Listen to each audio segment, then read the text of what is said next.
بسم الله الرحمن الرحيم الحمد لله رب العالمين والصلاة والسلام على أشرف الأنبياء والمرسلين سيدنا محمد وعلى آله وأصحابه أجمعين. صلاة الفجر بغمدات نمازı. كم من أجور ضيعتها يوم نمت عن صلاة الفجر. Qançalağan soğuptordu bağımdat namazından uxtab qalıp tekke getirdin. كم من حسنات ضيعتها يوم سهوت عن صلاة الفجر أو أخرتها. Qançalağan жақшылықтарды bağımdat namazına unutup qalıp же болбосо аны кечиктирип жоготтуң. كم من كنوز فقدتها يوم تكاسلت عن صلاة الفجر. Qançalağan байлыктарды bağımdat namazına жалыколонуп аны текке кетирдиң. Эгер 1000 сом жоготуп койсоң, канча капа болосуң, канча жалат болосуң. Ошол акчаны жоготуп болгонумда мындай нерселерди алмакмын, тигиндей нерселерди кылмакмын деп. Бир мечитте багымдат намазында бир кап ундан же продукты же акча таратылат десе, кемпир чал болобу, аял эркек болобу, бала чака болобу баарысы багымдат намазынан мурун барып алат. Барып очередке туруп алат. Мына көрдүңөр туугандар, биз бул дүйнөнүн эч нерсеге арзыбаган байлыктарына кызыгып, акыреттин түбөлүк жашоонун байлыктарына, анын кен байлыктарынан кур калып жатабыз. صلاة الفجر تشكو من قلة المصلين فيها مع أنها صلاة مباركة مشهودة. Багымдат намазы ал берекелүү жана көп болгон намаз болгондугу менен биргеликте намаз окуучулардын аз болгондугу менен арызданып жатат. Алла Таала багымдат намаздын убактысы менен касам ичип жатат. Бисмиллахир-рахманир-рахим. Вал-фажр ва лаялин ашр. Таңга ант. Багымдат намаздын убактысына ант. Жана 10 түнгө ант. 10 түн бул Зулхижа айынын 10 түнү.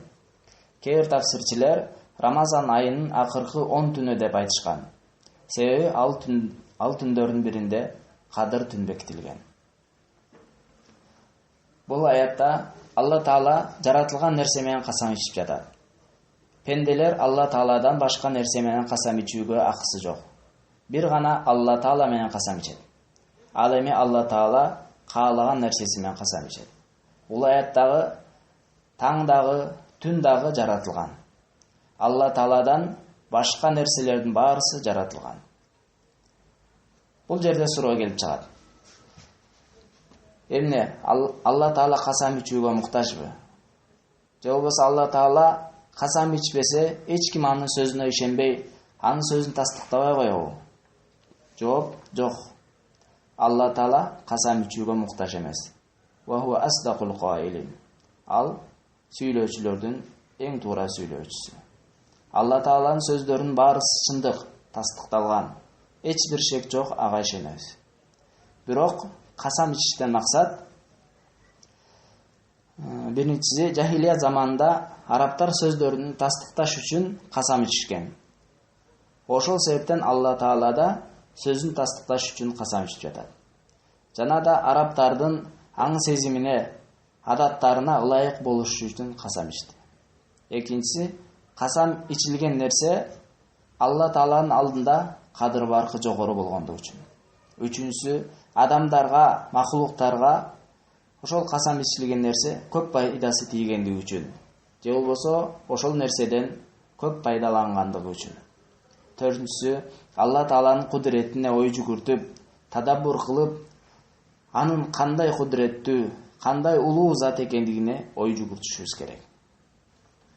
Дагы да Алла Таала Куранда Исра сүрөсүнүн 78-аятында айтып жатат. Бисмиллахир-рахманир-рахим.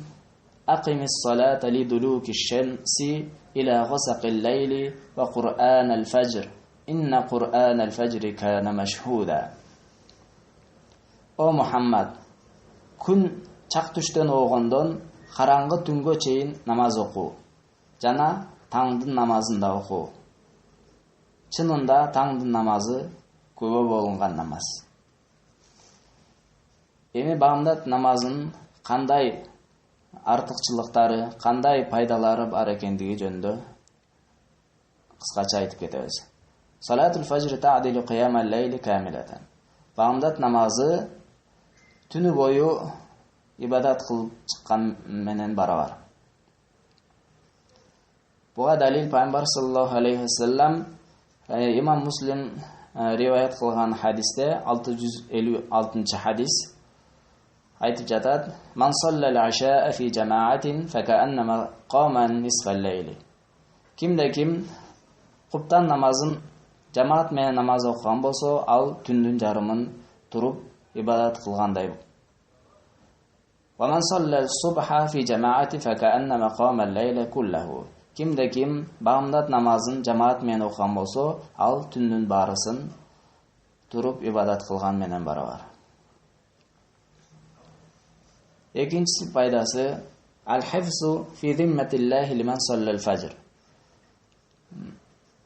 Бамдат намазын ким окуган болсо, ал Алла Тааланын коргоосунда, Алла Тааланын сактоосунда болот. Пайгамбар саллаллаху алейхи ва саллям имам Муслим риваят кылган хадисте 657 хадисте: "Ман салла субха фа хуа фи зимматиллах." Кимде ким бамдат намазын окуган болсо, ал Алла Тааланын коргоосунда деди. Наам, иннаха зимматуллахи лейсат зиммату маликин мин мулуки дуния. Ооба, бул Алла Тааланын коргоосу. Бул дүйнөнүн падышаларынын бир падышасынын коргоосу эмес. Ал падышалардын падышасынын коргоосу, жана кудайчалардын кудайынын коргоосу, жана асман менен жердин жаратуучусунун коргоосу. Хаджаж ибн Юсуф деген адамга бир адамды алып келет. Ал адамды Хаджаж ибн Юсуф өлтүрүүгө буйруйт. Ошондо аны өлтүрө турган адам тиги адамдан сурайт: "Эмне үчүн сен бүгүн багымдат намазын жамаат менен окудуң белең?" деп сураганда, ал адам "Ооба, намазды жамаат менен окудум" дегенде, ал адамды өлтүрбөй коет. Ошондо Хаджаж ибн Юсуф: "Эмне үчүн менин буйругумду аткарган жоксуң? Эмне үчүн бул адамды өлтүргөн жоксуң?" деп айтканда, ал адам Пайгамбардын сөзүн айтат: "Кимде ким багымдат намазын окуган болсо, ал Алла Тааланын коргоосунда" деген. Алла Тааланын коргоосундагы адамды мен өлтүрө албайм деп жооп берет. Кун мин риджалил фажри. Багымдат намазына туруучу эркектерден бол. Ва ахли салатил фажри. Багымдат намазынын ээлеринен бол. أولئك الذين ما إن سمعوا النداء يدعو الله أكبر الصلاة خير من النوم هبوا وفزعوا وإن طاب المنام. Андай адамдар эгер азан үнүн укканда Аллаху акбар ас-салату хайру минан наум, Алла улуг, намаз уйкудан жакшы деген сөзүн укканда ордуларынан турушуп, вафазиу ва интабал манам, уйкулары кандай ширин болсо дагы чоочуп ойгонушат. Ватаракул фуруш ва ин канат ватиран, төшөктөрү жумшак болсо дагы ордуларынан турушат, тышташат, төшөктөрүн тышташат. Мулаббина нидаа, чакырыкка жооп беришип. فخرج الواحد منهم إلى بيت من بيوت الله تعالى وهو يقول. Алардын бирөөсү Алла Тааланын үйлөрүнөн болгон бир үйгө чыгып мындай деп айтат: Аллахумма жа'ал фи qalbi нура. Аллахым, менин жүрөгүмө нур кыл. Ва фи лисани нура, менин тилимме нур кыл. Ва жа'ал фи сам'i нура, менин угуумду нур кыл. Вадж'ал фи басари нура, менин көрүүмдү нур кыл. Вадж'ал мин халфи нура, менин артыман нур кыл. Ва мин амами нура, менин алдыман нур кыл. Вадж'ал мин фауқи нура, менин үстүмө нур кыл деп айтат. فما ظنك بمن خرج لله في ذلك الوقت Сен кандай ойлойсуң? Эгер бир адам Аллах үчүн ошол вакытта чыкса, лам тухриджху дунья юсибуха, аны дүниөгө жетиш үчүн чыккан жок. Вала амвалун яхтарифуха, же болбосо бир байлыктарга жетиш үчүн чыккан жок. Алайса хуа акрабу илал ижаба, ушул жооп берүүгө эң жакын эмеспи?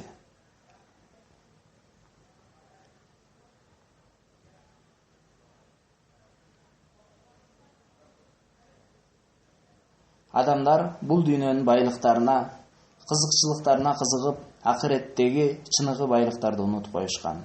Келгиле багымдат намазына канчалаган байлыктар бар экендигин, канча сооп бар экендигине көңүл буралы.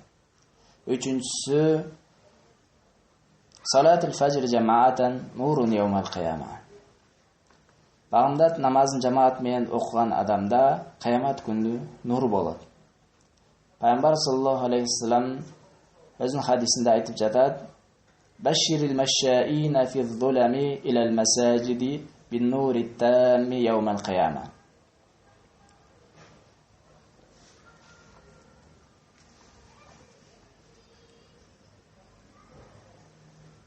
Караңгы убакта мечиттерге баруучуларды кыямат күнү боло турган толук нур менен сүйүнчүлөгүн. Караңгы убакта мечиттерге баруучуларды кыямат күнү боло турган толук нур менен сүйүнчүлөгүн. Бул хадисти имам Абу Дауд жана Тирмизи риваят кылган, жана Шейх Албани сахих деген. Ва нуру аля кадари зулма. Ал эми нур болсо караңгылык менен өлчөнөт. Фаман касура сайруху фи зуламил лейли иля салати азма нуруху ва амма дияаху яумал кыяма. Кимдин караңгы түндө жүрүүсү көп болгон болсо, ошо намаздарда, анын кыямат күнү нуру жана жарыктыгы ошончолук көп болот. Пайгамбар саллаллаху алейхи ва саллям айтты: "Ю'тауна нурахум аля кадари а'малихим", алардын нурлары амалдарына жараша берилет. "Фаминхум ман югатти нураху мислал жабали байна ядайхи", алардын бирөөлөрүнүн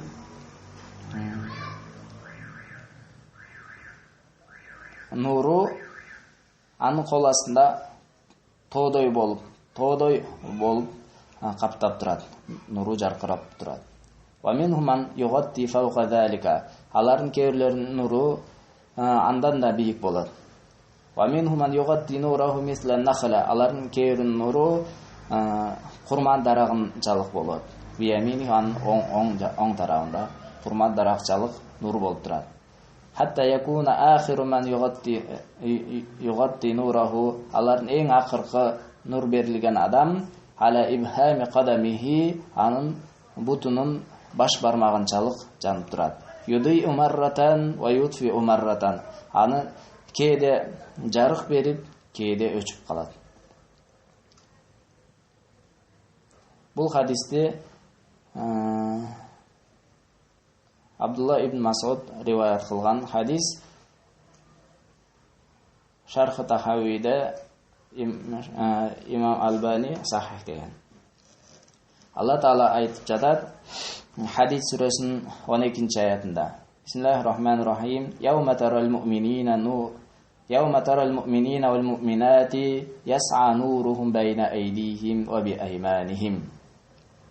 Сен ал кыямат күнү ыймандуу эркектер жана ыймандуу аялдардын алдыларынан жана оң тараптарынан, оң капталдарынан ыйман нурлары жарытып, жаркыратып баратканын көрөсүң.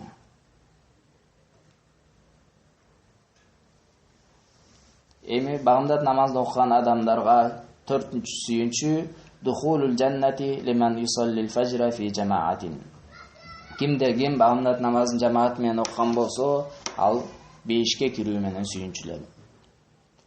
Кала саллаллаху алейхи вассалам, пайгамбар саллаллаху алейхи вассалам айтты: "Ман саллал бардайни дахалал жанна." Кимде-ким эки салкын намазды окуган болсо, ал 5ке кирет. Вал бардайни хума аль-фажр вал аср. Ал эки салкын намаз, ал багымдат намазы жана дигер намазы. Сахих Муслимде Пайгамбар саллаллаху алейхи вассалам айтып жатат: "Лан ялиджан нара ахадун салла qabla tulu'i ash-shamsi wa qabla ghurubiha."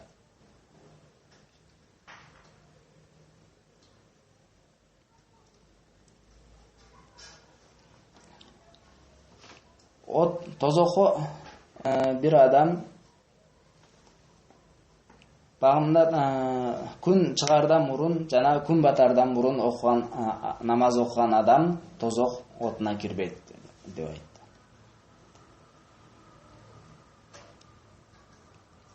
Күн чыгардан мурунку намаз бул багымдат намазы, ал эми күн батардан мурунку намаз ал дигер намаз.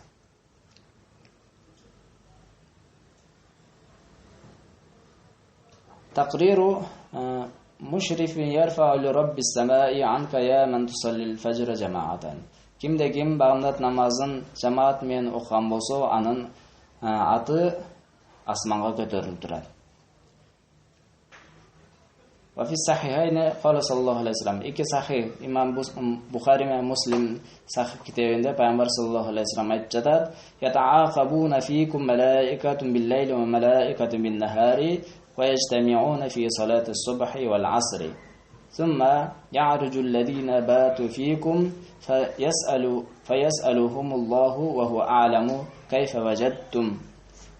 وجدتم عبادي فيقولون تركناهم وهم يصلون وآتيناهم وهم يصلون."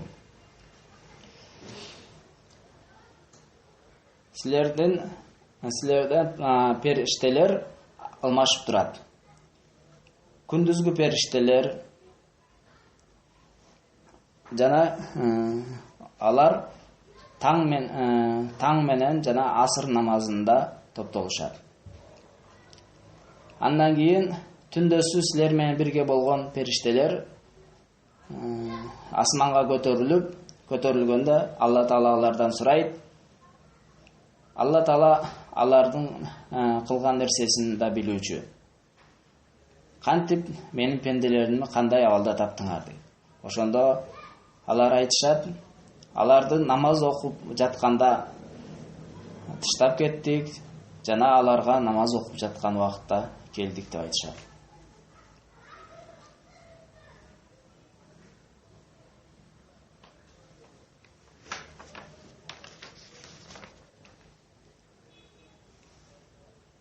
فيا عبد الله يا من تحافظ على صلاة الفجر. Ey Allah'ın pendesi. Ey bağımdat namazın көңүл буруп сактаган пенде. Senin ысмың падышанын алдына көтөрүлүп барат. Сага ушундай урмат сый, ушундай сыйлык жетиштүү болбойбу? Senin ысмың Алла Тааланын астына көтөрүлүп баратса, Алла Тааланын астында сенин ысмың аталып жатса, сага ушундай сыйлык, сага ушундай урмат сый жетиштүү эмеспи? Пайгамбар саллаллаху алейхи ва саллям айтты: "Ракаатал фажри хайру минад дунья ва ма фиха." Багымдат намазынын 2 рекет сүннөт намазы бул дүйнөдөн дагы жана бул дүйнөдөгү нерселердин баарысынан жакшы деди. Аллаху акбар. Алла улуг. إذا كان سنة الفجر خير من الدنيا وما فيها فكيف بأجر الفريضة. Эгер багымдат намазынын сүннөтү ушунчалык улуу болсо, багымдат намазынын сүннөтү бул дүйнөдөн дагы, бул дүйнөдө болгон нерсенин баарысынан дагы жакшы болгон болсо, багымдат намазынын парзынын сооптору канчалык экендигин биз билебизби? Багымдат намазынын парзынын сооптору будан дагы чоң жана будан дагы кең.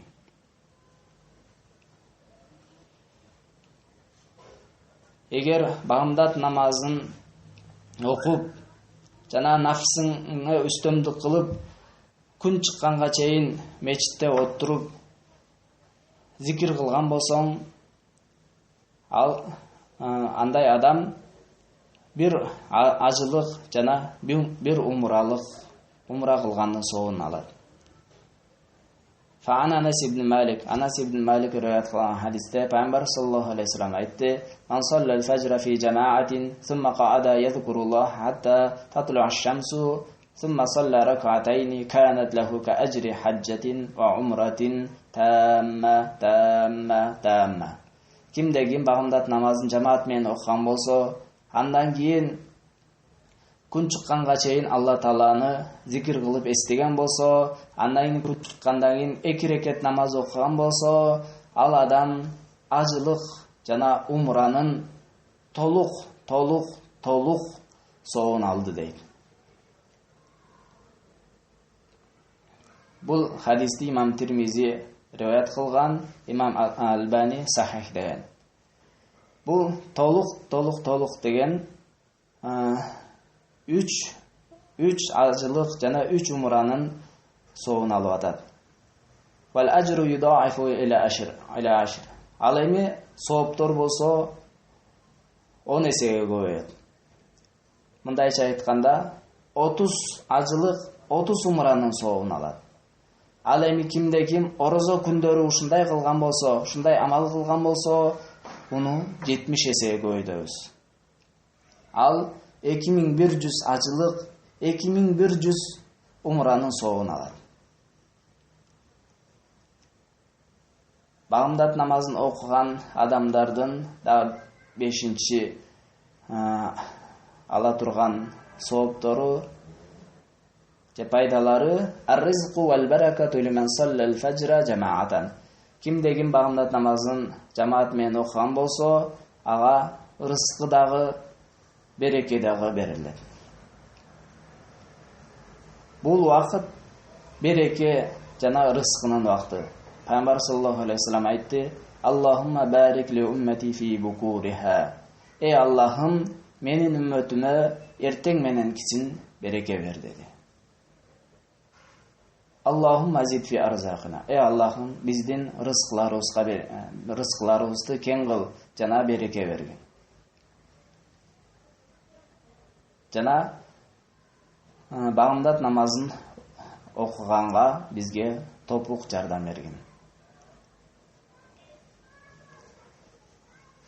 Ey тууганым, багымдат намазын көңүл буруп, аны окуган адамга канчалаган байлыктар, канчалаган сооптор, канчалаган пайдалар берилген болсо, кимде ким багымдат намазын калтырып, аны көңүл бурбай, аны аткарбай жүргөн адамдарга ошончолук жаза, ошончолук коркунучтуу жазалар бар.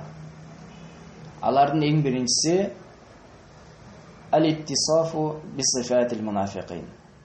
Кимде ким багымдат намазын окубай турган болсо, ал мунафыктардын, эки жүздүүлөрдүн сыпаты менен сыпатталат. Алла Таала айтып жатат: Ниса сүрөсүнүн 142 аятында: "Ва иза қому ила ссалати қому кусала, юраууна ан-наса ва ла yazkuruna Аллаха илля қалила." Эгер мунафыктар намазда турчу болушса, жалкоолонуп турушат. Элдин көзүнө көрүнүү үчүн гана ибадат кылышат. Аллахты өтө аз эскеришет. Жаната пайгамбар саллаллаху алейхи ва саллам: "Лайса салатун аthqala alal munafiqina min salatil isha'i wal fajri, wa law ya'lamuna ma fihima la atawhuma walau habwan." Пайгамбар саллаллаху алейхи ва саллам айтты: Мунафыктарга багымдат намазы жана куптан намазынан оор намаз жок. Эгер алар ал эки намазда кандай сооптор бар экенин билишкенде, жөрмөлөп, сүйрөлүп болсо да келишмекти. Бул хадисти имам Бухарим жана Муслим риwayat кылган. Ал эми Ибн Мас'уд радиаллаху анху айтып жатат: "Лaqad ra'aytuna wa ma yatakhallafu an salati al-fajr illa munafiqun ma'lum an-nifaq."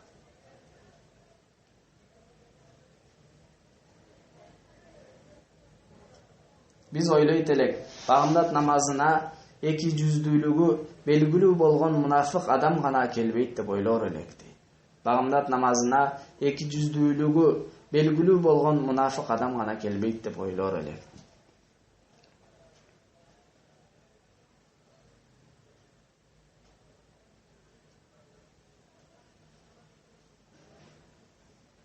Жанада Ибн Умар радиаллаху анху айтып жатат: "Кунна иза фақадна ар-раджула фил фажри асана бихи дhanna." Эгер бир адамды багымдат намазынан көрбөй калсак, ал адамга жаман күмөн кылар элек. Туугандар, азыркы күндө намаз окуучулардын канчасы багымдат намазына мечитке барып жатат? Алла Таала өзү эки жүздүүлүктөн сактасын. Эки жүздүүлүк сыпатынан сактасын.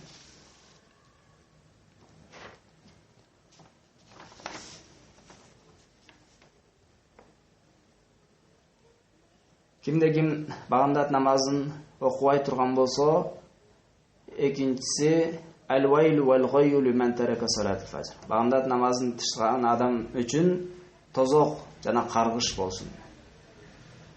Алла Таала айтып жатат Мариям сүрөсүнүн 59-аятында: فَخَلَفَ مِنْ بَعْدِهِمْ خَلْفٌ أَضَاعُوا الصَّلَاةَ وَاتَّبَعُوا الشَّهَوَاتِ فَسَوْفَ يَلْقَوْنَ غَيًّا. Бирок алардын артынан намаздарын таштаган жана өздөрүнүн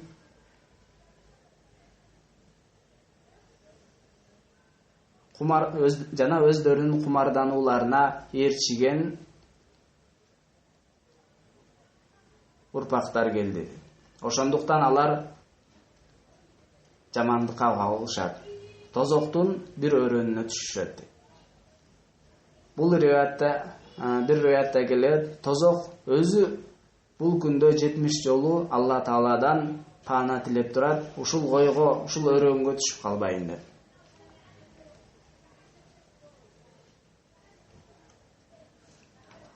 Мындай адамдар намазын кечиктирди жана намазын тыштады, өз убактысынан жалкоолонуп кечиктирди жана унутуп койду жана уктап калды. Ушундай адамдарга Алла Таала каргыш болсун деп айтып жатат. Жана да Алла Таала фавайлул лил мусаллин аллазина хум ан салатихим сахун. Каргыш болсун. Кээ бир намаз окуучуларга азап тозок болсун. Алар намаздарын унутуп коюшат.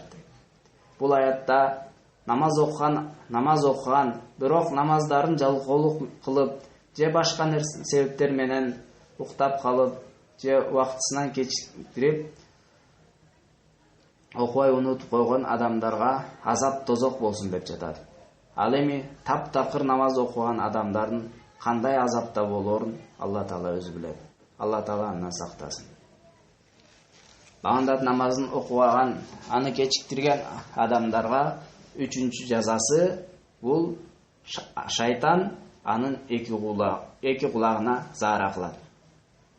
Ибн Масуд риwayat кылган хадисте Алланын элчисинин алдында бир адам эскерилгенде ал айтты: "Нама лейлата хатта асбаха." Ал адам түндөсү жарык киргенге чейин, күн чыкканга чейин уктап калды.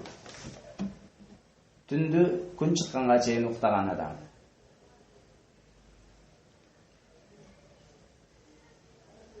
Зака раджулун бала шайтан фи уднайхи. Ал адамдын эки кулагына шайтан заара кылды дейт. Бул нерсе албетте шайтан аны ээлеп алгандыгына жана анын тоготпой паска ургандыгына далилат кылат. Анын кулагын заара кыла турган орун кылып алганга чейин барып жатат. Алла Таала андан сактасын. Жана багымдат намазын уктап калып окубай калган адам түнү бир күн бою жалкоолук, жаман абалда болуп жүрөт. Буну Имам Муслим риwayat кылган хадисте Пайгамбар саллаллаху алейхи вассалам айтты: يقعد الشيطان على قافية رأس أحدكم إذا هو نام 3 عقد يضرب على كل عقدة عليك ليل طويل فإن استيقظ فذكر الله إن حلت عقدة فإن توضأ إن حلت عقدة وإن صلى إن حلت عقده كلها فأصبح نشيطا طيب النفس وإلا أصبح خبيث النفس كسلان.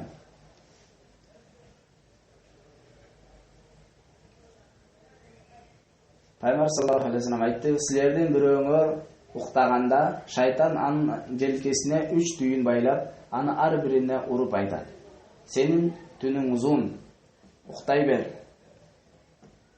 Егер ал ойғанып Алланы естесе, 1 түйін шешіледі. Егер дарат алса, 2-ші түйін шешіледі. Егер намаз оқыса, 3-ші түйін шешіледі. Ал адам қайраттуу, жұмшақ көңілдүү болып таң аттырады. Егер андай қылбаса, өтө начар, жаман таң аттырып, қош көңіл жалқоо болады.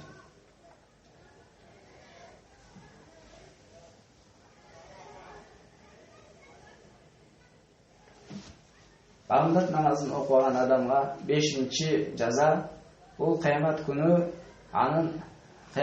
дағы, қабырда дағы анын башы жаншылып сындырылады. Имам Бухари риwayat qilgan hadisda Payg'ambar sallallohu alayhi vasallam aytib жатады: "Ra'a fi ru'ya lahu anna rajulan mustalqiyan ala qafahu wa akhara qa'imun alayhi bi sakhratin yahwi biha ala ra'sihi fayashuddu fi ra'sihi fatadahwaru al-hajaru." Payg'ambar sözün tushunda bir adamды көрді. Ал адам желкесі менен чалқалап жатқанын көрді. Жана башка bir адам анын алдында bir чоң таш менен аны башына уруп жаткандыгын көрді. Ал таш башына катуу тийди. Катуу тийип, ал нары тоголонуп кетти. فإذا ذهب ليأخذه فلا يرجع حتى يعود رأسه كما كان يفعل به مثل المرة الأولى وهكذا حتى تقوم الساعة. Жана ал киши ал ташты кайра алып келгене кетти. Кайра кайтып келгенче башы өз калыбына келип калды. Башы өз калыбына келгенче кайтып келген жок. Башы өз убагына кайтып келгенден кийин келип ал кайрадан ошентип урду. Ушинтип ал кыяматка чейин кайталанып турат. Пайгамбар саллаллаху алейхи вассалам айтты: бул Жибрейил периште dedi.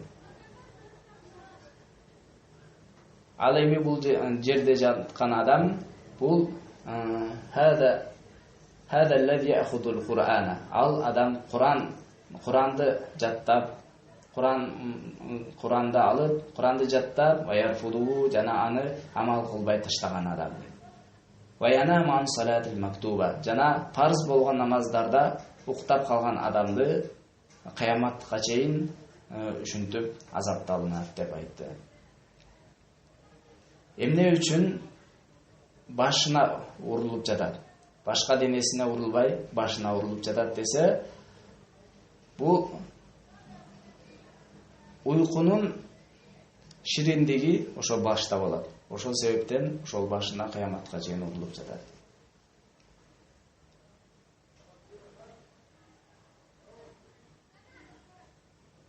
Эй Алланын пендеси, эмне үчүн Алла Таала бизге жардам бербей жатат? Эмне үчүн бизге Алла Таала душмандарыбызды жеңишке жардам бербей жатат? Себеби биз бу намазга көңүл бурбай жатабыз. Намазга Алла Тааланын акысына ылайык көңүл бөлбөй жатабыз. Эмне үчүн намазды, азанды угуп, ар күнү хайя алас сала, келгиле, кутулууга келгиле, хайя алал фалах, келгиле, намазга келгиле, кутулууга келгиле деген ас-салату хайрун минан наум, намаз уйкудан жакшы деген сөзүн угуп туруп, эмне үчүн жооп бербейбиз? Эмне биз Алла Тааланын астында, Алла Тааланын кол астында турууну унутуп калдыкпы? Эй Алланын пендеси, төшөгүңөн тур, уйкуңан көтөрүлгөн, Алланын ааламдардын Роббусунан жардам сураган. Бамдат намазын окуган адамга 7-чи жазасы Юмна ризка ва бараката. Ага рызкы жана анын рызкынын берекеси тыйылат. Ибн Кайым деген алым айтты: "Ва навмату субхи танна ризка ланна вакту туқсаму фихи ал-арзақ." Бамдат намазында уктап калган уктоо ал рызкыны тыйып коет. Себеби ошол убакытта рызкылар бөлүнгөн убакыт.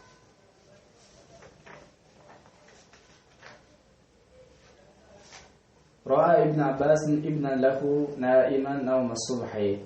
Ibn Abbas radhiyallahu anhu өзүнүн баласын ошол бамдат убактысында уктап жаткандыгын көрүп айтты: "Qum atanamu fi as-sa'ati allati tuqsamu fiha al-arzaq." Рызкылар бөлүнүп жаткан убакытта сен уктайсыңбы? Рызкылар бөлүнүп жаткан убакытта да уктайсыңбы деп айтты.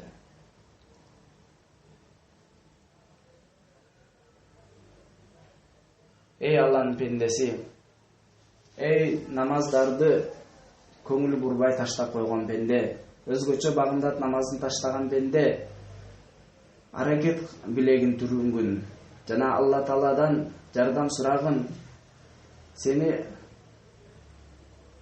ошол багымдат намазын жамаат менен окууга жардам көмөк берсин. Эми багымдат намазын жамаат менен окуганга кандай иш аракеттерди кылсак, ошондо багымдат намазын жамаат менен окуйбуз. Эң биринчиси нам мубаккиран ва трукис самар. Эртелеп укта жана түндү уктабай маектешип өткөзүүнү таштагын.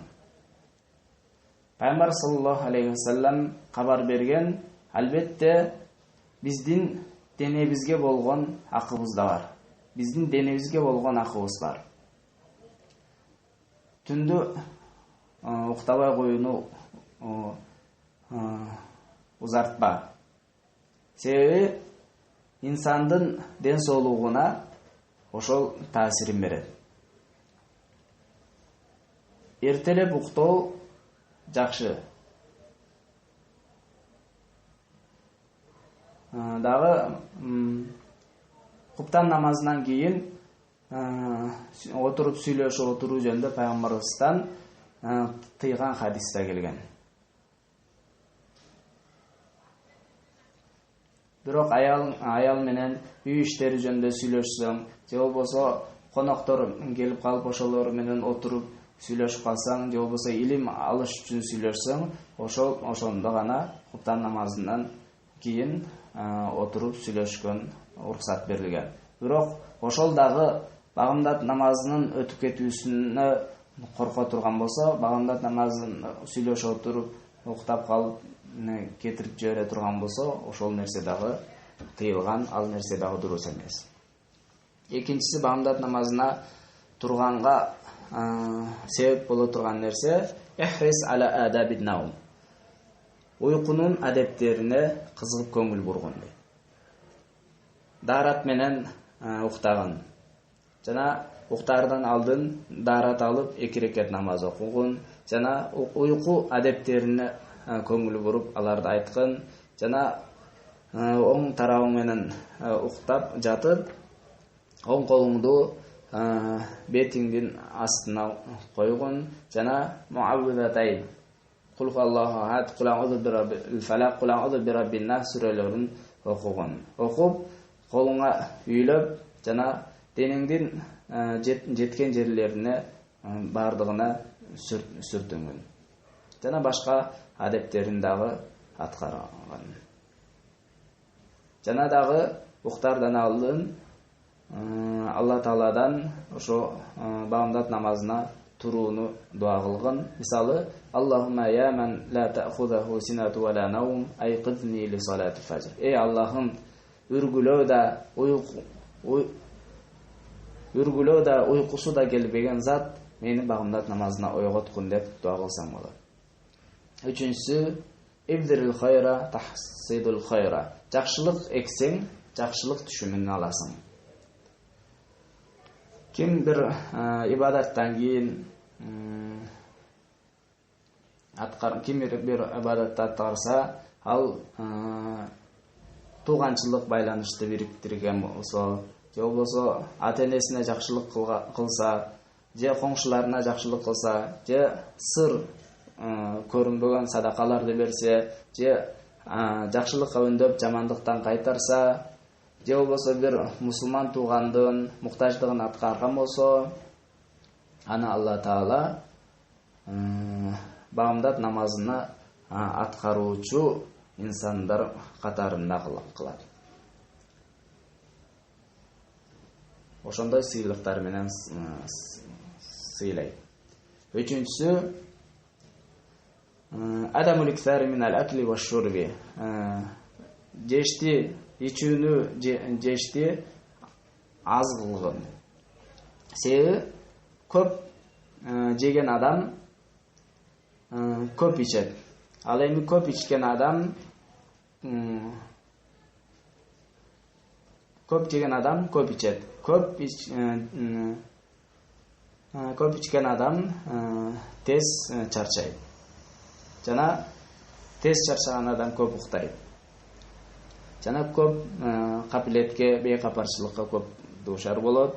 Жана көп нерселерди жоготот. Төртүнчүсү ибтаид анил маasi фи нахари кай тастатия ан такума лис-сала. Күндүзү күнөөлөрдөн алыстаган. Ошол багымдат намазына туруш үчүн күндүзү күнөөлөрдөн алыстаган. Кимде ким өзүнүн дене мүчөлөрүн сактаган болсо, харам нерселерди карабай, жана тилин сактаган болсо, кулагын сактаган болсо, жана бардык мүчөлөрүн сактаган болсо, ал бирөөнүн аркасынан сүйлөбөсө, жана батыл нерселерге кирип кетпесе, жана харам нерселерди карабаса, харам нерселерди жебесе, кимде ким ушундай нерселерди кылган болсо, бул багымдат намазына катышуучулардан куру калат. Кимде ким түндөсү күнөө кылган болсо, ал күндүзү жазаланат. Кимде ким күндүзү күнөө кылган болсо, ал түндөсү жазаланат. Багымдат намазына тура албай калат. Бешинчиси ла танса акыбата сабр, жана сабырдын акыбетін унутпаган. Ошол сооптордун шириндиги бул сабырдын ачуулугу менен билинет.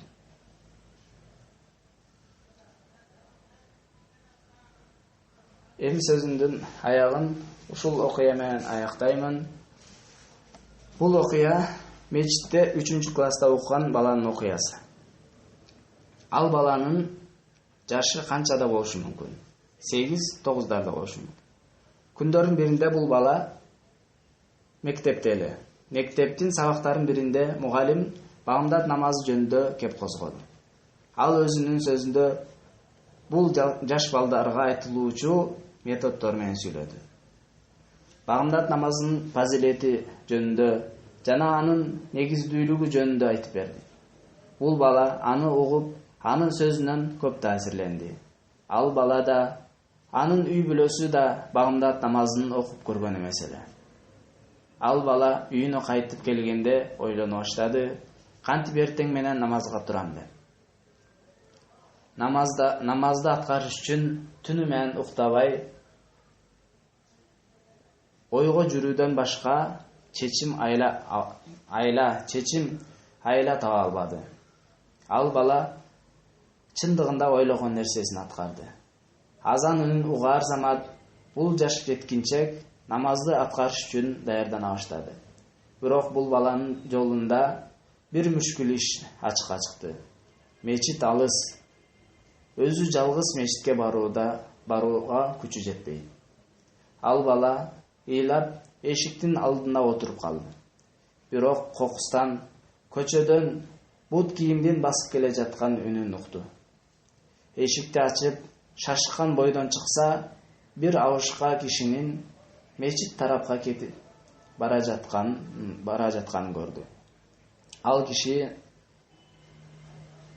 кишини карап тааныды. Ооба, тааныды.